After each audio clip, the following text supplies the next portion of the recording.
কাল কিয়ামতের দিনটা বড় ভয়ঙ্কর হবে। এত ভয়ঙ্কর বন্ধু, আমার নবী বলেছেন উলঙ্গ অবস্থায় মানুষগুলো হাসরের ময়দানে একত্রিত হবে রে।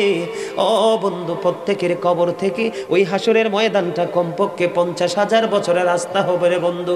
এই জন্য নবী যখন মেরাজের রজনীতে বোরাক দেখেছিল, আমার নবীকে আল্লাহ দাওয়াত দিয়েছে, বোরাক দেখে আমার নবী এত ক্রন্দন করেছিল, মনে হয়েছিল যেন আমার নবীর চক্ষু মোবারক দুইটা ঝর্ণা হয়ে গেছে। রে যুবক, কাল কিয়ামতের দিন ঘাম এত ঘামবে রে, কেউ মাজা পর্যন্ত, কেউ নাভি পর্যন্ত, কেউ বা আবার পুরো শরীর বন্ধু ঘামের নিচে ডুবে থাকবে, আবার মাথার মগজ টকবক টকবক করে উতরাইতে থাকবে রে।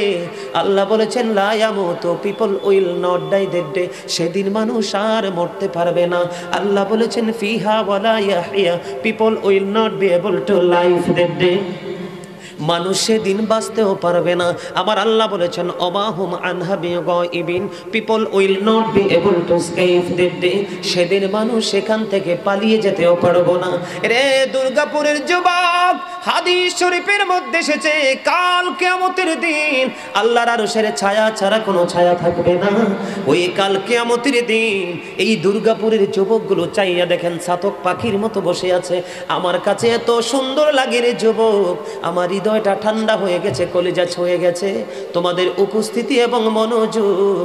আল্লাহ রাব্বুল আলামিন হাদিস শরীফের মধ্যে এসেছে কাল কিয়ামতের দিন আর 7 শ্রেণীর মানুষকে আল্লাহর আরশের ছায়ার নিচে জায়গা দিবে রে। এর মধ্যে বিশাল একটা টিম থাকবে পৃথিবীর যুবকেরা। জোরে জোরে সুবহানাল্লাহ। কেন গো ও বন্ধু, আল্লাহ সূরা ইনফিতরের মধ্যে কিয়ামতের সিম্পটমটা জানিয়ে দিয়েছেন।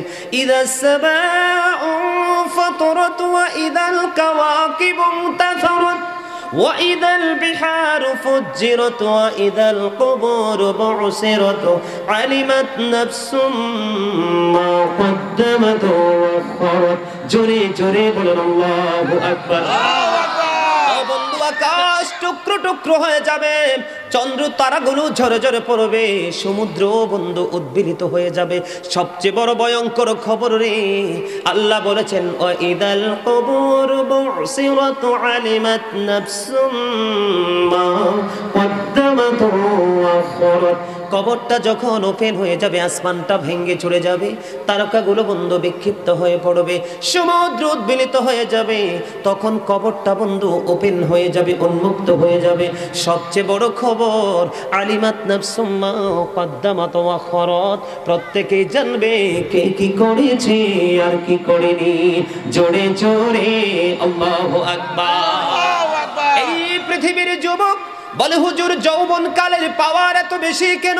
জিব্রাইল আলাইহিস সালাম বলেছেন বৃষ্টির ফোঁটা পৃথিবীর বুকে যা আসে আমি জিব্রাইলের পক্ষে গণনা করা সম্ভব হয়, কিন্তু যৌবন কালে যখন কোনো যুবক যুবতী আল্লাহর গোলামি করে, কারণ ওই সময়টা তাদের নাচের সময়, গানের সময়, রং তামাশার সময়, এই সময় যদি কেউ রে যুবক আল্লাহর পাগল হয়ে যায় রে, যৌবন কালে গানের আসরে না যে আল্লাহর গোলামিতে ব্যস্ত থাকে, তওবা করে কেঁদে কেঁদে আল্লাহর কাছে বন্ধু পরকালের পুরস্কার কামনা করে, ওই যুবকগুলোকে আল্লাহ রাব্বুল আলামিন আল্লাহর আরশের ছায়ার নিচে জায়গা দিয়ে দিবে। জোরে জোরে সুবহানাল্লাহ।